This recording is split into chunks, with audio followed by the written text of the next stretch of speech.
And you are very welcome. It's The Beautiful Truth with Fintan Dunn reporting. On Christmas morning, I'm so excited. Santa, as you see, has been, not only that, he's left this wonderful hamper of victories for us.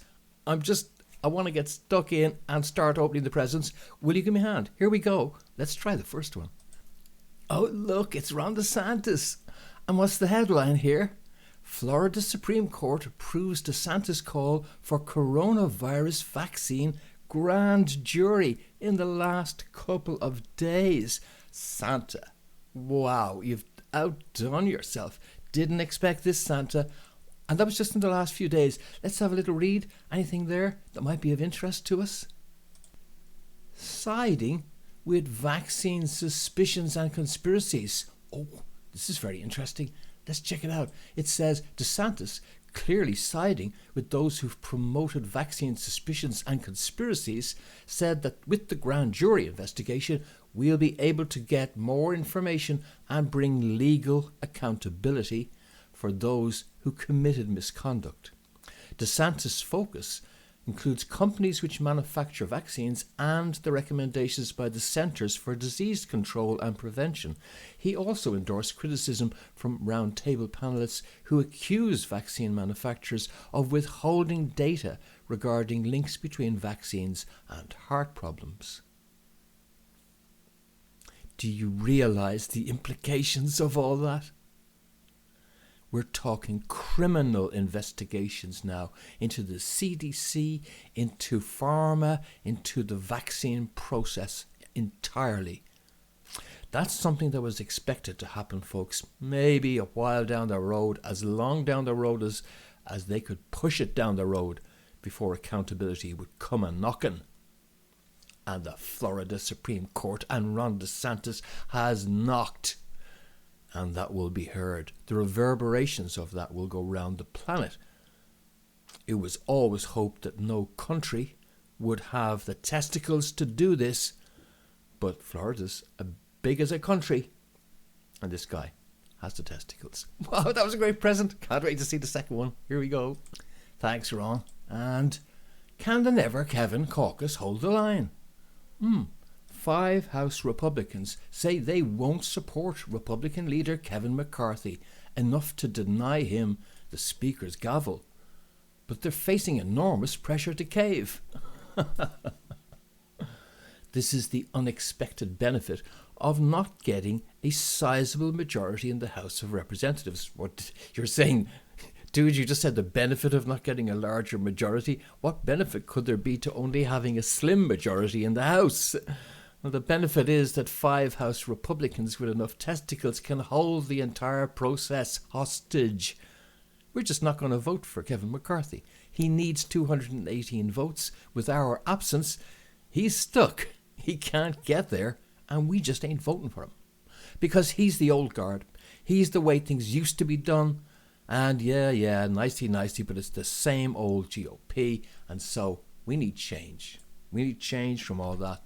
Despite Trump's lobbying, McCarthy's speaker bid remains imperiled on the right, dealing with a group of right-wing detractors who appear impervious to negotiation and who have yet to be moved even by the entreaties of the former president. That's right, Trump has said to him, look, back Kevin. And they won't listen. This is marvellous. We have control of the House. The Speaker's role, which Nancy Pelosi used to hold, is now up for grabs, and we've got an arm lock on making sure the same old doesn't play out. This is wonderful again. As The Guardian effectively reported recently, Trump is now effectively in control of the US House of Representatives, says Sidney Blumenthal.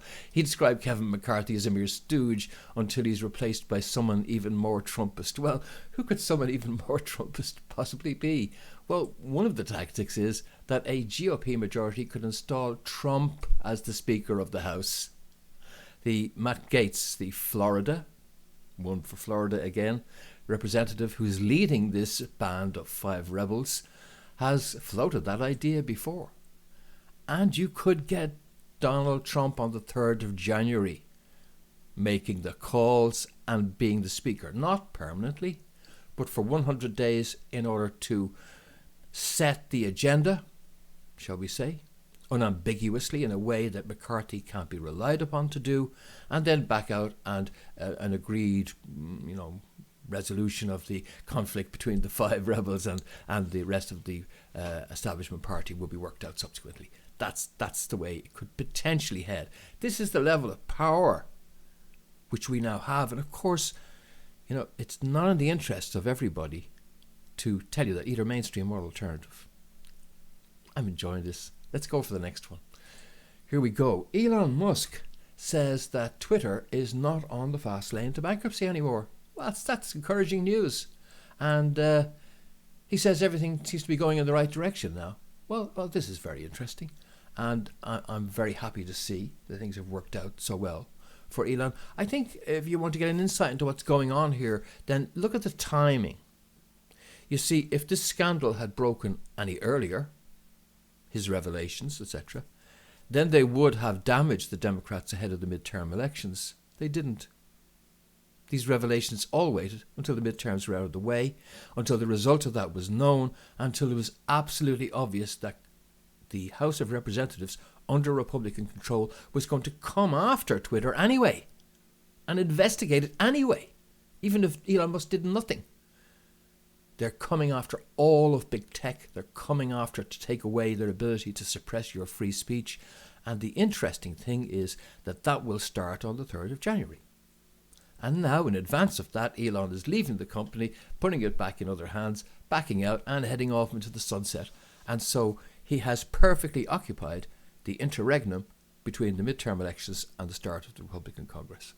Coincidence or really good timing in order to manage the situation at Twitter, because it was explosive what was there anyway. Either way, whether Elon, on behalf of the establishment as a fallback option, has been allowed to move in here to smooth the transition, to get ahead of the investigations, or we don't care. We're getting our free speech back. And that's unstoppable momentum now. I'm enjoying this. Okay, Santa, nail it. Oh, yes. Who else? Oh, Henry Kissinger. We've been missing you. That's right. Well, Henry Kissinger has been out, and how we're missing you. You're so chubby and so neat, with your funny clothes and your squishy nose, and you're like a German parakeet. Yes, thank you, Eric Idle, for those wonderful words about Henry Kissinger. And Henry Kissinger's been out, folks. They say it's not over till the fat lady sings. Well, in this case, it's over when they haul out the crinkly old guy yet another time. And this time around, it's really different. This time around, Henry said something amazing. Well, he offered a peace deal, of course. He said, if Vladimir Putin's prepared to pull back out of Ukraine, apologise for the whole thing, turn himself over to prosecution in the West, maybe we'll talk peace. But what he specifically said that was pivotal was he said, there's no point anyway in trying to overthrow him. He's a force for stability in the region. Yes, I know we've all been saying he's a force for instability in the region, but we've had to think about it since we got our ass kicked in the war, and now it's a force for stability in the region. So you can see where we're heading for, and we are heading for, I hope, a resolution rather than destruction. And bear in mind now that with control of the House of Representatives in Republican hands, they control the purse strings. And that has implications not just for the Ukraine war and their ability to impede funding of the Ukraine war. Our little friend Zelensky there meeting with Joe Biden. Say no more. But they have the purse strings now.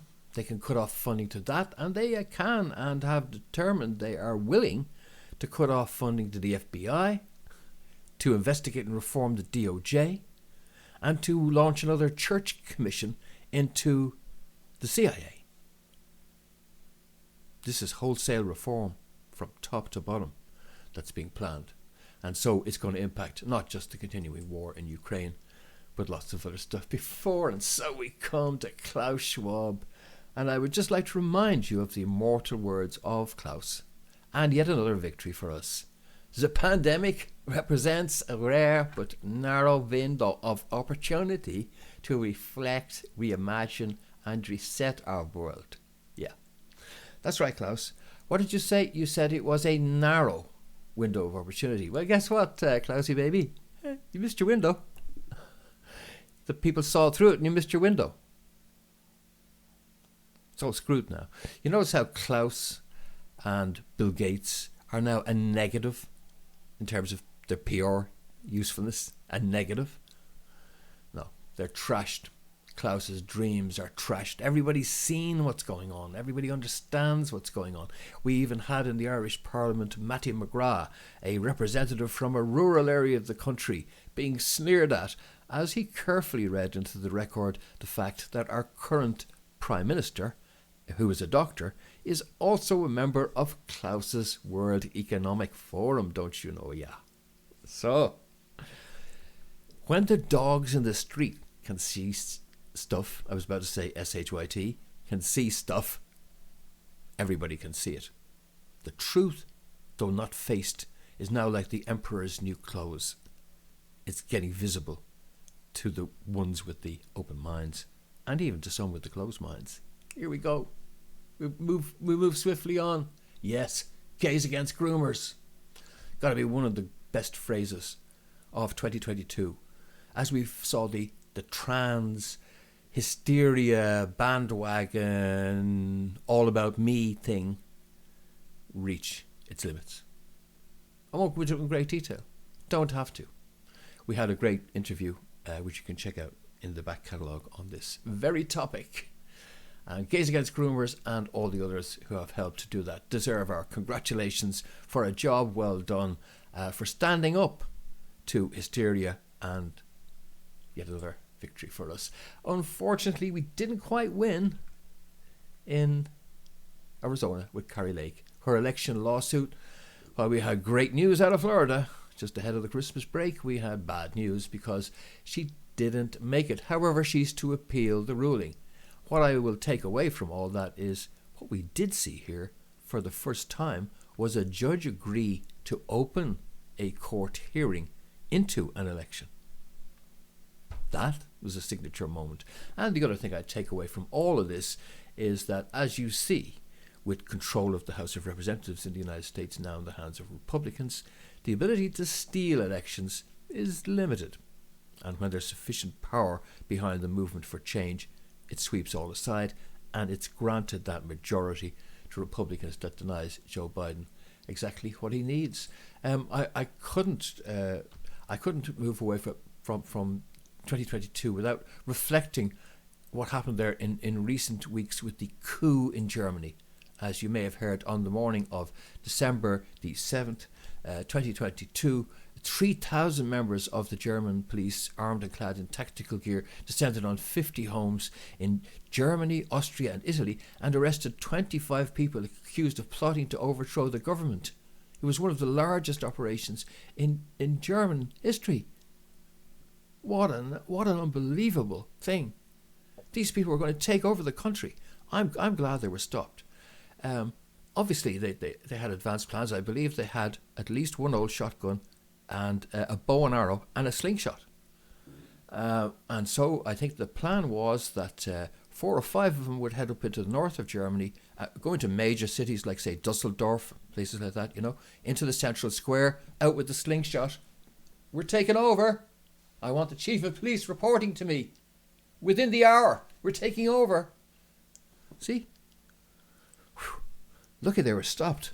Wow, that was a huge threat to democracy. Nearly as bad as the J6 thing in the United States.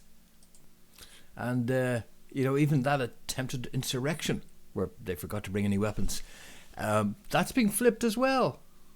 Because we're now going to be investigating what the FBI knew in advance about what was going to happen on January 6th.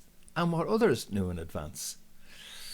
Yeah, this is the beauty of it. When the people of the lie are running all inquiries, then everything is lies. And of course, in the last moments before Pelosi and her gang departed, they recommended that Trump be prosecuted, and they've sent a recommendation to the Department of Justice, which, according to experts and one commentator, had all the legal weight of something written in magic marker by Bozo the Clown. It don't matter. There's no meat in that burger. Never will be. Rounding off, I think, that final despairing, close the door after you on the way out there, Nancy. Thanks, bye. See ya. Didn't really work out for the Pelosi's, did it? All went horribly wrong at the end. Anyway, I'm stuffed. I can't take any more good news. Please, ease off. I'll be back with more good news in after I get the other side of some turkey. And I hope that you'll get the right side of some turkey. Well, of course, in the States, you've blown your chances at turkey. I don't know why you guys go so early. Here in Europe, we're civilized. And also, the turkeys are a little bit fatter. We just wait that little bit longer. But have a great one, folks, and I will be back soon. In the meantime, for breakfornews.com and informedconsent.ie, this has been Fintan Dunn reporting. Happy Christmas. Happy 2023. And see you soon.